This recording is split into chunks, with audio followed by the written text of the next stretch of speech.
මේ තියෙන්නේ බල්ලෙක්ගේ හමක්. මෙයා නැති උනේ නාගදර්ශනයකින් පිළියන්දල ප්‍රදේශයෙන් තමයි අපිට මෙයාව හම්බෙන්නේ.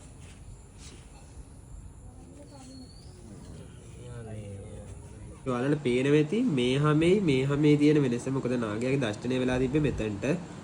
සම්පූර්ණයෙන් හැමතෙම ලොකු බලපෑමක් වෙලා තියෙනවා මේ ඒරියා එකටම. මේ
ඔන්න එහෙනම් 10කට විතර පස්සේ 80ක් විතර සාර්ථකව කරගන්න පුළුවන් වුණා.